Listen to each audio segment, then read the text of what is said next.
সম্মানিত দিনী ভাই ও বোন, ইয়া যাল জালালি ওয়াল ইকরাম 111 বার পাঠ করলে কি হয় আপনি জানলে অবাক হয়ে যাবেন, আশ্চর্য হয়ে যাবেন, কপাল খুলে যাবে, ভাগ্য পরিবর্তন হয়ে যাবে যদি এই নাম 111 বার পাঠ করে এই নিয়মে পানির মধ্যে ফু দিয়ে সেই পানি আপনার ঘরের মধ্যে ছিটিয়ে দিতে পারেন। সুবহানাল্লাহ। টাকা পয়সা ধন দৌলত চতুর্দিক থেকে বৃষ্টির মতো অজস্রভাবে আসতে থাকবে, আপনি অবাক হয়ে যাবেন, আশ্চর্য হয়ে যাবেন। সম্মানিত দিনী ভাই ও বোন আমার, আল্লাহ তাআলা বলেন ওয়ালিল্লাহিল আসমাউল হুসনা ফাদউ বিহা, তোমরা আমাকে আমার সুন্দর সুন্দর নামে ডাকো, অর্থাৎ আমার যেই নাম তোমাদের কাছে ভালো মনে হয়, তোমাদের ভালো লাগে, সেই নাম ধরে আমি আল্লাহকে যদি ডাকো, আমি আল্লাহ তাআলা সাথে সাথে তোমার ডাকে সাড়া দিব। সুবহানাল্লাহ। ঠিক তেমনই একটি নাম ইয়া যাল জালালি ওয়াল ইকরাম, মাত্র 111 বার এই নিয়মে পাঠ করে পানির মধ্যে ফু দিয়ে সেই পানি আপনার ঘরের মধ্যে যদি ছিটিয়ে দিতে পারেন, ওই ঘর থেকে আল্লাহ তাআলা সকল প্রকার বিপদ আপদ বালা মুসিবত মুহূর্তের মধ্যেই দূর করে দিবেন এবং ওই ঘরের মধ্যে আল্লাহ তাআলা সকল প্রকার সুখ শান্তি ঢুকিয়ে দিবেন। সুবহানাল্লাহ। সম্মানিত দিনী ভাই ও বোন, অনেক সংসারে সব সময় মারামারি হানাহানি একটার পরে একটা লেগেই থাকে, সংসারে শান্তি নেই। আবার অনেক সংসারে মানুষ কুফরি কালামের মাধ্যমে কালো জাদু ব্ল্যাক ম্যাজিক এইগুলো করে থাকে, যার কারণে ওই সংসার থেকে সকল প্রকার সুখ শান্তি দূর হয়ে যায়, দুঃখ কষ্ট বিপদ আপদ দিয়ে সংসার একেবারে ভরে যায়। সম্মানিত দিনী ভাই বোন, আবার অনেক সময় আল্লাহ তাআলার লানত চলে আসে, গজব চলে আসে। এই সকল সমস্যা দূর হয়ে যাবে যদি এই ছোট্ট আমলটি করতে পারেন। বিশেষ করে যারা ব্যবসা বাণিজ্য করেন, তারা যদি তাদের দোকানের মধ্যে বা ব্যবসার ঘরে এই ছোট্ট আমল করে এই পানি ছিটিয়ে দিতে পারেন, আল্লাহ তাআলা আপনার ব্যবসায় এত উন্নতি দান করিবেন যে আপনি চমকে যাবেন। সম্মানিত দিনী ভাই ও বোন, অনেকেই আছেন যাদের সন্তানাদি হয় না, তারা যদি এই ছোট্ট আমলটি করে এই পানি মাত্র 3 দিন পান করিতে পারেন, আল্লাহ তাআলা অতি দ্রুত আপনাকে সন্তান দান করিবেন। তবে শুধু সন্তান নয়, নেককার সলিহিন সন্তান দান করিবেন, এমন সন্তান দিবেন যেই সন্তান আপনার জন্য দুনিয়া ও আখিরাতে প্রত্যেকটি জায়গায় কল্যাণকর হবে। সুবহানাল্লাহ। সম্মানিত দিনী ভাই ও বোন আমার, আপনি যে কোনো সমস্যার জন্য এই ছোট্ট আমলটি করতে পারেন, আপনি উপকৃত হবেন। এই আমলটি কিভাবে করিবেন, কখন করিবেন, প্রত্যেকটি বিষয় আপনাদেরকে সুস্পষ্টভাবে বলে দিব। সকলেই গভীর মনোযোগ দিয়ে আজকের আলোচনাটি শুনবেন ইনশাআল্লাহ। সম্মানিত দিনী ভাই ও বোন আমার, এই ছোট্ট আমলটি করার জন্য প্রথমে উত্তম রূপে ওযু করিবেন। ওযুর পূর্বে ছোট্ট দুইটি বিষয় অবশ্যই লক্ষ্য করিবেন। এক নাম্বার বিষয় হলো ওযুর পূর্বে ওযুর নিয়ত করা। অনেকেই জানেন না ওযুর নিয়ত কিভাবে করতে হয়, অথচ ওযুর পূর্বে নিয়ত না করিলে তার ওযু পরিপূর্ণ হয় না, ওযু সহি হয় না। এই জন্য আপনাদেরকে অনুরোধ করে বলবো, অবশ্যই ওযুর পূর্বে নিয়তটি এইভাবে করিবেন। ওযুর পূর্বে আপনি আপনার মনে মনে সংকল্পনা করিবেন, এই ধারণা করিবেন যে এখন আমি আল্লাহ তাআলার সন্তুষ্টির জন্য ওযু করছি, তাহলেই আপনার ওযুর নিয়ত হয়ে যাবে। অতঃপর বিসমিল্লাহির রহমানির রহিম পাঠ করে ওযু আরম্ভ করিবেন। কোন কোন ইমাম বলেছেন ওযুর শুরুতে বিসমিল্লাহ পাঠ না করিলে তার ওযুই হবে না। এই জন্য এই দুইটি বিষয় খুবই গুরুত্বের সাথে আমল করিবেন ইনশাআল্লাহ। সম্মানিত দিনী ভাই বোন, অতঃপর ওযু আরম্ভ করিবেন। চুপচাপ ওযু শেষ করে আপনার ডান হাতের শাহাদাত আঙ্গুলটি আসমানের দিকে সোজা করে দিয়ে ছোট্ট কালিমাটি একবার এইভাবে পাঠ করিবেন। আশহাদু আল্লা ইলাহা ইল্লাল্লাহু ওয়াহদাহু লা শারীকা লাহু ওয়া আশহাদু আন্না মুহাম্মাদান আবদুহু ওয়া রাসূলুহু। সাথে সাথে আল্লাহ তাআলা অঝোর ধারায় বৃষ্টির মতো আপনার উপরে রহমত নাজিল করিবেন। সম্মানিত দিনী ভাই বোন, এই রহমত যদি আপনি নিজ চোখে দেখতে পারতেন তাহলে জীবনে কোনোদিন এই আমল ছাড়তেন না, এমনকি একটু পর পর ওযু করতেন আর ওযু শেষ করে এই ছোট্ট কালিমাটি পাঠ করতেন, সুবহানাল্লাহ। সম্মানিত দিনী ভাই বোন, আল্লাহর নবী সাল্লাল্লাহু আলাইহি ওয়াসাল্লাম বলেছেন, যেই ব্যক্তি ওযুর পরে কালিমা শাহাদাত একবার পাঠ করিবে আল্লাহ তাআলা ওই ব্যক্তির জন্য জান্নাতের 8টি দরজা খুলে দিবেন। ওই ব্যক্তি জান্নাতের যেই দরজা দিয়ে ইচ্ছে সেই দরজা দিয়ে সসম্মানে বিনা হিসাবে জান্নাতে প্রবেশ করতে পারবে, তার জন্য কোনো বাধাই থাকবে না, সুবহানাল্লাহ। সম্মানিত দিনী ভাই ও বোন আমার, আপনি যদি চান আপনার জান্নাতে যাওয়ার পথ অতি সহজ হোক, সুগম হোক, তাহলে অবশ্যই প্রত্যেক ওযুর পরে ছোট্ট কালিমাটি একবার করে পাঠ করিবেন। কালিমাটি পাঠ করা শেষ করে একটি পবিত্র স্থানে চলে যাবেন। এই আমলটি যে কোনো সময় যে কোনো মুহূর্তে করতে পারেন, কোনো সমস্যা নেই। এই আমলটি করার জন্য একটি পবিত্র স্থানে চলে যাবেন, গিয়ে কিবলামুখী হয়ে দাঁড়িয়ে 2 রাকাত সালাতুল হাজত নামাজ আদায় করিবেন। এই নামাজ হলো মনের আশা পূরণের নামাজ। এই নামাজ পড়লে আল্লাহ তাআলা বান্দার সকল মনের আশাকে পূর্ণ করে দেন, সুবহানাল্লাহ। সম্মানিত দিনী ভাই বোন, অনেকেই জানেন না এই নামাজ কিভাবে পড়তে হয়, এই নামাজ কোন কোন সূরা দিয়ে পড়তে হয়, এই নামাজের মধ্যে কখন কোন দোয়া কতবার পাঠ করিতে হয়, এই নামাজের সিজদার মধ্যে কিভাবে দোয়া করতে হয়, এই বিষয়গুলো অনেকেই জানেন না। অল্প সময়ের মধ্যে প্রত্যেকটি বিষয় সুস্পষ্টভাবে বলে দিব, সকলেই গভীর মনোযোগ দিয়ে শুনবেন ইনশাআল্লাহ। সম্মানিত দিনী ভাই বোন, প্রথমে কিবলামুখী হয়ে দাঁড়িয়ে নিয়ত করিবেন এইভাবে, আমি কিবলামুখী হয়ে আল্লাহ তাআলার সন্তুষ্টির জন্য 2 রাকাত সালাতুল হাজত নামাজ আদায় করিতেছি। নিয়তটি ঠিক এভাবেই যার যার নিজের ভাষায় নিজের মতন করে করে নেবেন ইনশাআল্লাহ। সম্মানিত দিনী ভাই বোন, অনেকেই না বুঝে আরবিতে নিয়ত করে থাকেন কিন্তু অর্থ বোঝেন না। আমি বলবো তাদের নামাজ হবে না, কারণ নিয়ত হলো বোঝার বিষয়, আর নিয়ত হলো নামাজের একটি ফরজ। নামাজের মধ্যে 13টি ফরজ রয়েছে। এই 13টি ফরজের কোনো একটি ফরজ যদি ছুটে যায় তাহলে সাথে সাথে সেই নামাজ বাতিল হয়ে যায়, নষ্ট হয়ে যায়, নাউযুবিল্লাহ। এই জন্য আপনাদেরকে বলবো আপনারা অবশ্যই নিজের ভাষায় এইভাবে নিয়তটি করে নেবেন, আমি কিবলামুখী হয়ে আল্লাহ তাআলার সন্তুষ্টির জন্য 2 রাকাত সালাতুল হাজত নামাজ আদায় করিতেছি।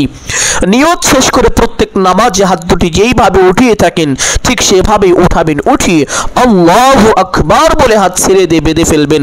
বাঁধার পরে সানা পাঠ করিবেন একবার এইভাবে, সুবহানাকাল্লাহুম্মা ওয়া বিহামদিকা ওয়া তাবারাকা ইসমুকা ওয়া তাআলা জাদ্দুকা ওয়া লা ইলাহা গায়রুক। অনেক মা ও বোন আমার কাছে এসেছেন একটা বিষয় নিয়ে যে সানা আমরা কিভাবে পাঠ করিব, সুবহানাকা আল্লাহুম্মা এইভাবে নাকি সুবহানাকাল্লাহুম্মা এইভাবে, আমরা কোনটা পাঠ করব?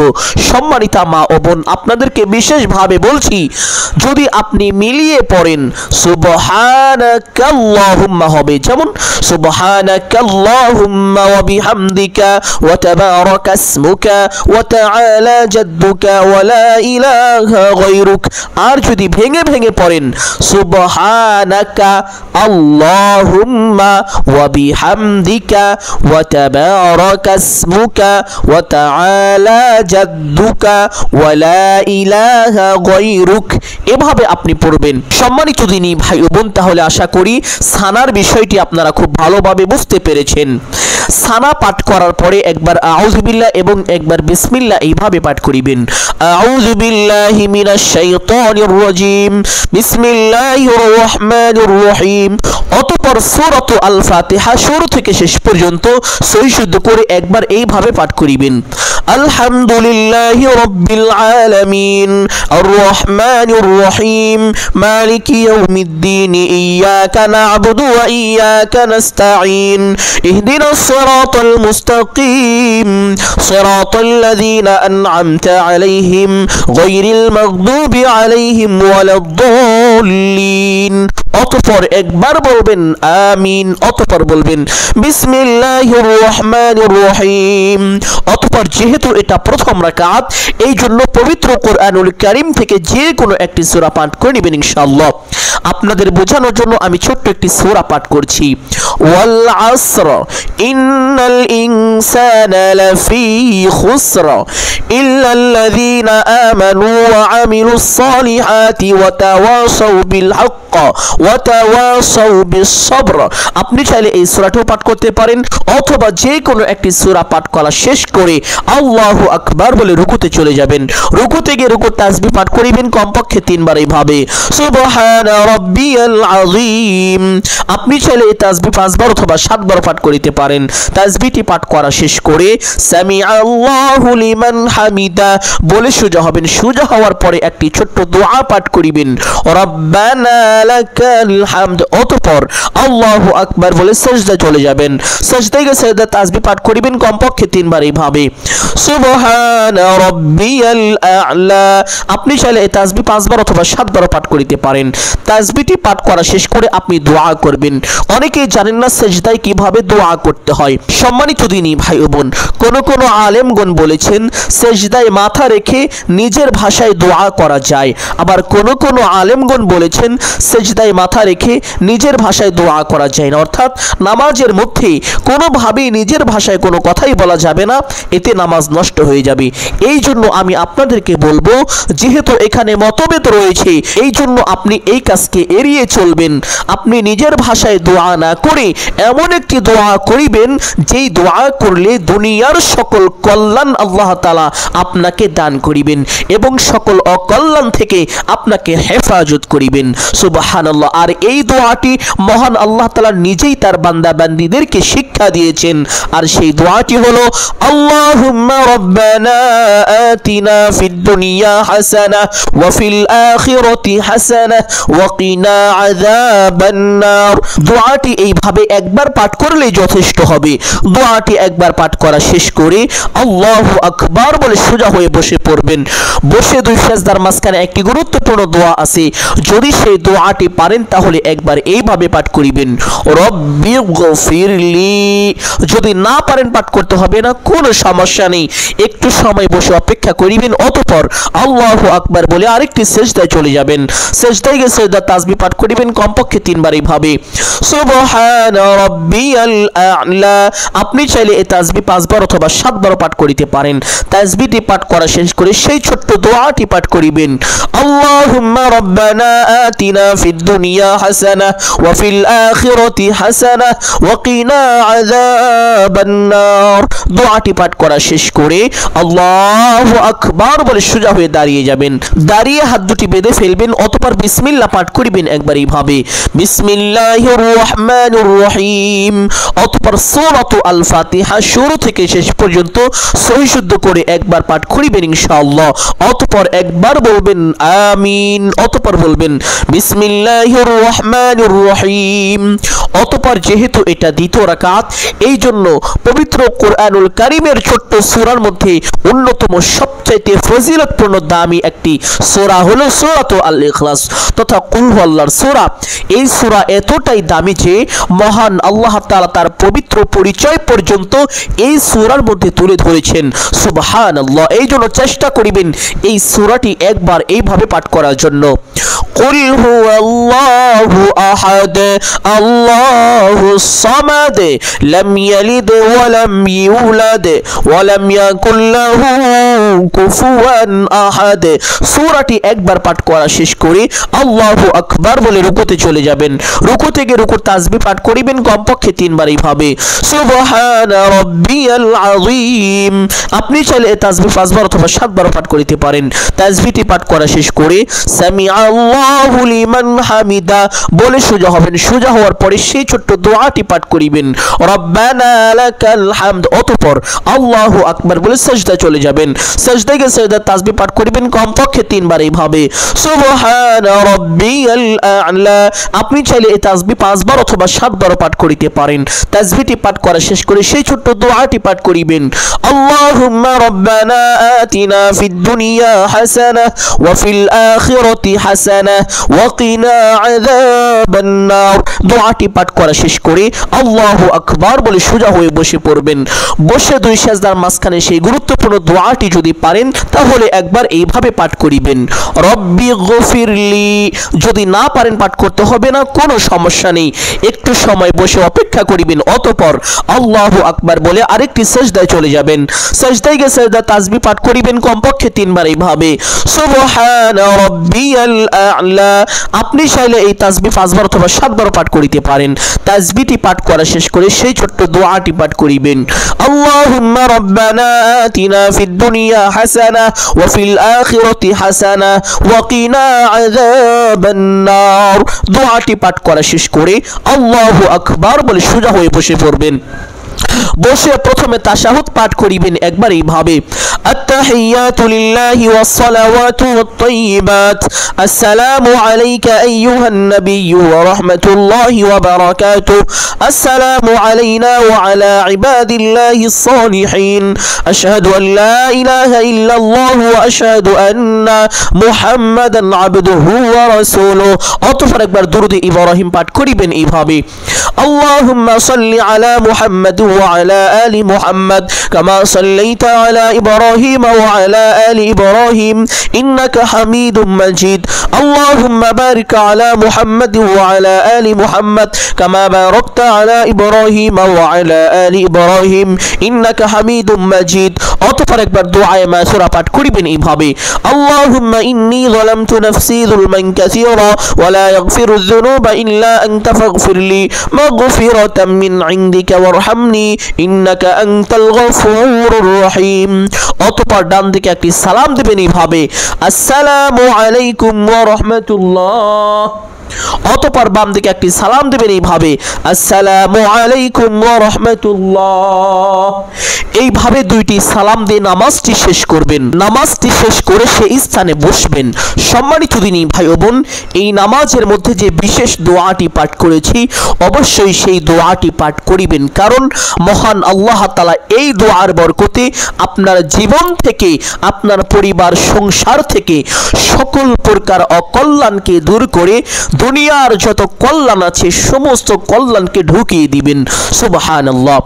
সম্মানিত দিনী ভাই ও বোন আমার, নামাজ শেষ করে সেই স্থানে বসে প্রথমে এই ছোট্ট দুরূদটি পাঠ করিবেন, আল্লাহুম্মা সাল্লি ওয়া সাল্লিম আলা নাবিয়িনা মুহাম্মাদ, আল্লাহুম্মা সাল্লি ওয়া সাল্লিম আলা নাবিয়িনা মুহাম্মাদ। সমস্ত দুরূদের মধ্যে ফজিলত রয়েছে, কোন দুরূদের মধ্যে ফজিলত কম আর কোন দুরূদের মধ্যে ফজিলত বেশি। সম্মানিত দিনী ভাই বোন, তবে একটি ক্ষেত্রে সমস্ত দুরূদের ফজিলত সমান সমান, আর তা হলো আল্লাহর নবী সাল্লাল্লাহু আলাইহি ওয়াসাল্লাম বলেছেন, যে ব্যক্তি আমি রাসূলের উপরে একবার দরুদ পাঠ করবে মহান আল্লাহ তাআলা সাথে সাথে তার উপরে 10টি রহমত নাজিল করবেন, তার বড় বড় 10টি গুনাহ খাতা ক্ষমা করে দিবেন এবং তাকে 10টি নেকি দান করিবেন।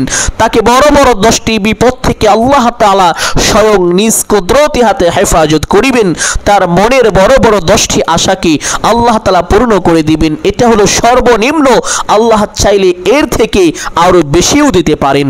সুবহানাল্লাহ। সম্মানিত দিনী ভাই বোন, এছাড়াও আল্লাহর নবী সাল্লাল্লাহু আলাইহি ওয়াসাল্লাম বলেন, যেই ব্যক্তি দুনিয়াতে যত বেশি দরুদ পাঠ করবে ওই ব্যক্তি কাল হাসরের ময়দানে আমি রাসূল রাসূলের তত বেশি নিকটবর্তী হবে এবং নবীজি সাল্লাল্লাহু আলাইহি ওয়াসাল্লাম ওই ব্যক্তির জন্য আল্লাহ তাআলার দরবারে সুপারিশ করবেন।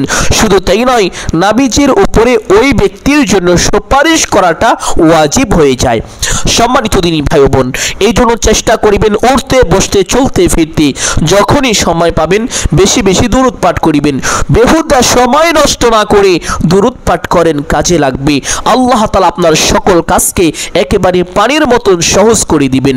সুবহানাল্লাহ। সম্মানিত দিনী ভাই বোন, আমলের সময় ছোট্ট দুরূদটি এইভাবে 3 বার পাঠ করিবেন। দরুদটি 3 বার পাঠ করার পরে একটি ছোট্ট ইস্তিগফার পাঠ করিবেন এইভাবে, আস্তাগফিরুল্লাহ আস্তাগফিরুল্লাহ আস্তাগফিরুল্লাহ।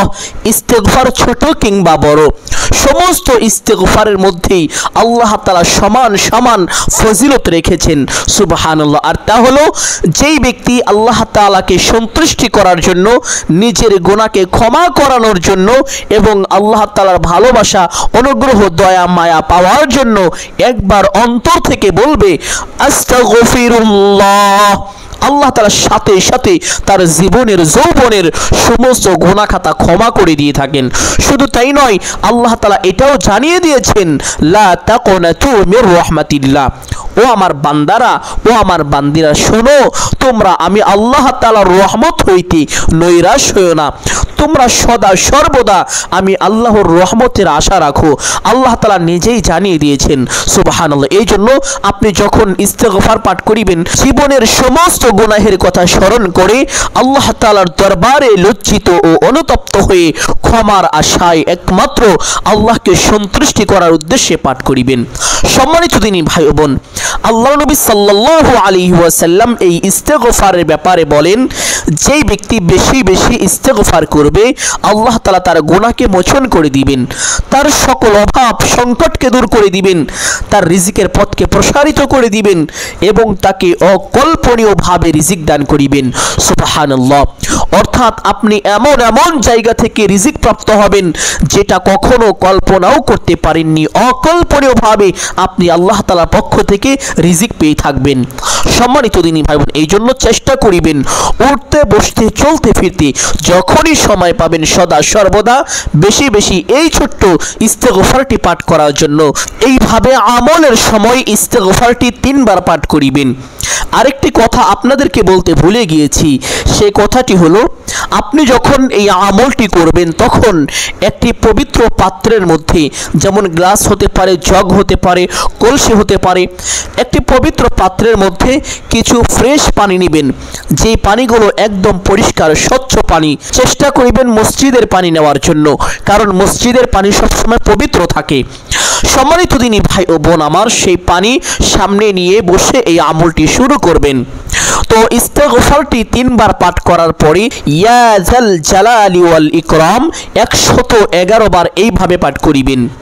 বিসমিল্লাহির রহমানির রহিম, ইয়া যাল জালালি ওয়াল ইকরাম, ইয়া যাল জালালি ওয়াল ইকরাম, ইয়া যাল জালালি ওয়াল ইকরাম। সহি শুদ্ধ করে পরিপূর্ণ ভালোবাসা ও মহব্বতের সাথে এইভাবে অন্তর থেকে পাঠ করিবেন, ইয়া যাল জালালি ওয়াল ইকরাম। 111 বার পাঠ করার পরে বিসমিল্লাহির রহমানির রহিম বলে সেই পানির মধ্যে 3টি ফু দিবেন। এইভাবে 3টি ফু দেওয়ার পরে আবার সেই ছোট্ট দুরূদটি পাঠ করিবেন, আল্লাহুম্মা সাল্লি ওয়া সাল্লিম আলা নাবিয়িনা মুহাম্মদ, আল্লাহুম্মা সাল্লি ওয়া সাল্লিম আলা নাবিয়িনা মুহাম্মদ। এইভাবে দুরূদ শরীফ 3 বার পাঠ করিবেন। সম্মানিত দিনী ভাই বোন, এই পানি কিভাবে ব্যবহার করবেন নিয়মটি বলে দিচ্ছি, সকলেই গভীর মনোযোগ দিয়ে শুনুন। যাদের সন্তানাদি হয় না এবং যাদের শরীরে অসুখে ভরা, রোগে ভরা, কঠিন রোগে আক্রান্ত হয়ে আছেন, লক্ষ লক্ষ কোটি কোটি টাকার চিকিৎসা নিয়েছেন, কোনোভাবে সুস্থ হতে পারছেন না, আল্লাহ তাআলা আপনাকে সুস্থতা দান করছেন না, তাহলে আপনি কি করবেন? যদি আপনার চামড়ার উপরে রোগ হয়ে থাকে তাহলে এই পানিগুলো দিয়ে আপনি গোসল করে নেবেন। আর যদি শরীরের ভিতরে রোগ হয়ে থাকে তাহলে এই পানি পান করিবেন। কিভাবে পান করিবেন, কতবার পান করিবেন তা বলে দিব। সম্মানিত দিনী ভাই বোন, আর যাদের সন্তানাদি হয় না, অনেক ডাক্তার দেখিয়েছেন, কবিরাজ দেখিয়েছেন, মাজারে মসজিদে মান্নত করেছেন, দান সদাকা করেছেন, এমন কোনো চেষ্টা নেই যে চেষ্টা আপনি করেননি কিন্তু কোনোভাবে আপনার সন্তান হচ্ছে না, তারা এই পানি নিয়মিত 3 দিন পর্যন্ত পান করিবেন। গ্যারান্টি সহকারে আমি বলতে পারি, যদি এইভাবে আমলটি করে এই পানি পান করতে পারেন, আল্লাহ তাআলা অবশ্যই আপনাকে সন্তান দিবেন।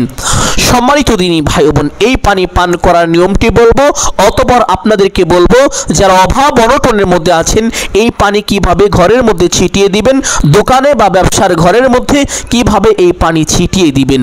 এই পানি পান করার 5টি নিয়ম আছে। 1 নাম্বার নিয়ম হলো, পানি পান করার পূর্বে যখনই এই পানি পান করবেন একবার দেখে নেবেন যে পানিটা ভালো আছে কিনা, পানিটার রং ঠিক আছে কিনা। এটা আল্লাহর নবী সাল্লাল্লাহু আলাইহি ওয়াসাল্লামের একটি অন্যতম সুন্নাহ। এই সুন্নাহকে যদি আপনি মানতে পারেন, আল্লাহ তাআলা 20% রোগকে দূর করে দিবেন। সুবহানাল্লাহ। 2 নাম্বার নিয়ম হলো, আপনি যখন পানি পান করিবেন অবশ্যই বসে বসে পানি পান করিবেন, দাঁড়িয়ে এই পানি পান করবেন না। এটাও আল্লাহর নবী সাল্লাল্লাহু আলাইহি ওয়াসাল্লামের অন্যতম একটি সুন্নাহ। এই সুন্নাহ যদি মানতে পারেন, এই সুন্নাহের উপরে আমল করতে পারেন, আপনার আরো 20% রোগ ভালো হয়ে যাবে। সুবহানাল্লাহ। 3 নাম্বার নিয়ম হলো, আপনি যখন পানি পান করিবেন, পানি পান করার পূর্বে একবার বিসমিল্লাহ বলে এই পানি পান করিবেন। এটাও আল্লাহর নবী সাল্লাল্লাহু আলাইহি ওয়াসাল্লামের অন্যতম একটি সুন্নাহ। এই সুন্নাহের উপরে যদি আমল করতে পারেন, আপনার আরো 20% রোগ ভালো হয়ে যাবে, মোট 60% রোগ ভালো হয়ে যাবে। 4 নাম্বার নিয়ম হলো, এই পানি পান করার সময় আপনি একেবারেই সব পানি একসঙ্গে গিলে ফেলবেন, বিষয়টি এমন না। এই পানি 3 ঢোকে পান করিবেন। প্রথম ঢোকে অল্প একটু পানি আপনি গিলে ফেলবেন, অতঃপর আরেকটি ঢোকে অল্প একটু পানি গিলে ফেলবেন, মানে গলাটা ভিজিয়ে নেবেন। অতঃপর 3 নাম্বারে গিয়ে আপনার যত পানি প্রয়োজন পড়বে সমস্ত পানি আপনি গিলে ফেলবেন। এটাও আল্লাহর নবী সাল্লাল্লাহু আলাইহি ওয়াসাল্লামের অন্যতম একটি সুন্নাহ। এই সুন্নাহের উপরে যদি আপনি আমল করতে পারেন, আপনার আরো 20% রোগ ভালো হয়ে যাবে। তাহলে 4-20 80% রোগ আপনার সাথে সাথে ভালো হয়ে যাবে। 5 নাম্বার নিয়ম হলো, আপনি যখন পানি পান করা শেষ করবেন, পানি পান করার সাথে সাথে আল্লাহ তাআলার শুকরিয়া আদায় করবেন, একবার বলবেন আলহামদুলিল্লাহ। এটাও আল্লাহর নবী সাল্লাল্লাহু আলাইহি ওয়াসাল্লামের অন্যতম একটি সুন্নাহ। এই সুন্নাহের উপরে যদি আপনি আমল করতে পারেন, আপনার আরো 20% রোগ ভালো হয়ে যাবে। তাহলে সর্বমোট 5-20 100% রোগ আপনার ভালো হয়ে যাবে, আপনার শরীরের মধ্যে আর কোনো রোগ থাকবে না। সুবহানাল্লাহ। সম্মানিত দিনী ভাই বোন, এখন আসুন আমরা জেনে নেই, যারা অভাবের মধ্যে আছেন, যাদের সংসারে সবসময় অশান্তি লেগে থাকে, যাদের ব্যবসা বাণিজ্যে কামাই রুজিতে কোনো বরকত নাই, উন্নতি হচ্ছে না, যেদিকেই যাচ্ছেন শুধু ব্যর্থ হয়ে যাচ্ছেন, তারা এই পানিটা কিভাবে ব্যবহার করবেন। আপনার ঘরের মধ্যে যদি সমস্যা হয়ে থাকে, যেমন ঘরে আসলেই দুঃখ দুর্দশা শুরু হয়ে যায়, বিপদ আপদ শুরু হয়ে যায়, সংসারে অশান্তি, কোনো শান্তি নেই, মারামারি হানাহানি লেগে থাকে, অভাব অনটন সবসময় একটার পর একটা লেগেই থাকে, বিপদ আপদ বালা মুসিবত কিভাবে আসে আপনি নিজেও বলতে পারেন না, তাহলে আপনার পরিপূর্ণ ঘরের মধ্যে কোনায় কোনায় প্রত্যেকটি জায়গায় এই পানিটা ছিটিয়ে দিবেন। পানি ছিটানোর পূর্বে একবার বিসমিল্লাহ বলে এই পানি হাতের মধ্যে নিয়ে এইভাবে আঙ্গুল দিয়ে দিয়ে আপনি সকল জায়গায় ছিটিয়ে দিবেন। আল্লাহ তাআলা সঙ্গে সঙ্গে আপনার ঘর থেকে সকল প্রকার বিপদ আপদ বালা মুসিবত দুঃখ দুর্দশা যত প্রকার অকল্যাণ আছে সমস্ত অকল্যাণকে দূর করে আপনার ঘরের মধ্যে দুনিয়ার সকল সুখ শান্তি যত কল্যাণ আছে সমস্ত কল্যাণকে ঢুকিয়ে দিবেন। সুবহানাল্লাহ। সম্মানিত দিনী ভাই ও বোন, আপনার ঘরের বাহিরে যদি আপনার জায়গা থাকে, আপনি চেষ্টা করিবেন সেই জায়গার মধ্যেও এই পানি ছিটিয়ে দেওয়ার জন্য। আর এই সমস্যাটা যদি আপনার ব্যবসার মধ্যে হয়ে থাকে, আপনার দোকানের মধ্যে হয়ে থাকে, তাহলে আপনি কি করবেন? আপনি যেই দোকান করেন বা যেই ব্যবসা করেন, যেই ব্যবসার ঘর আছে, ওই ঘরের আনাচে কানাচে সমস্ত জায়গায় হাতের আঙ্গুল দিয়ে এইভাবে অল্প করে করে সমস্ত জায়গায় পানিটা ছিটিয়ে দিবেন। সাথে সাথে আল্লাহ তাআলা আপনার ওই দোকান থেকে সকল প্রকার অকল্যাণকে দূর করে দিবেন। যত রকম কল্যাণ বরকত আছে সমস্ত কল্যাণ এবং বরকতকে আল্লাহ তাআলা আপনার দোকানের মধ্যে, আপনার ব্যবসার ঘরের মধ্যে ঢুকিয়ে দিবেন। সুবহানাল্লাহ। আর যারা চাকরি করেন বা রোজে কাজ করেন, অর্থাৎ যারা অন্যের কাজ করেন, তারা ঘরের মধ্যে ছিটিয়ে দিলেই হবে।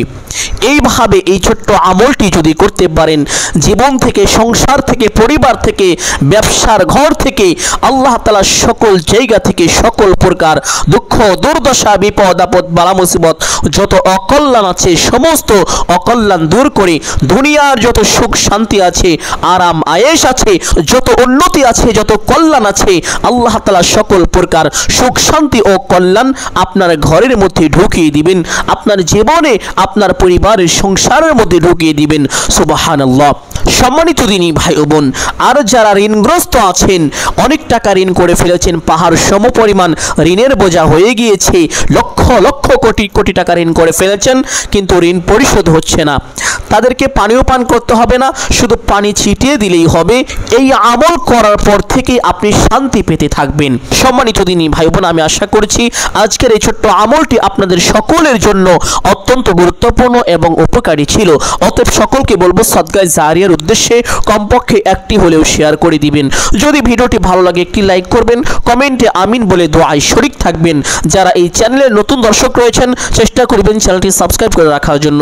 সকলের জন্য দোয়া করি আল্লাহ তাআলা সকলকে ভালো রাখুন, সুস্থ রাখুন, সকলে বিপদ আপদ, বালা মুসিবত, অভাব অনটনকে দূর করে দিন। সকলেই বলি আমিন সুম্মা আমিন। আসসালামু আলাইকুম ওয়া রাহমাতুল্লাহি ওয়া বারাকাতুহু।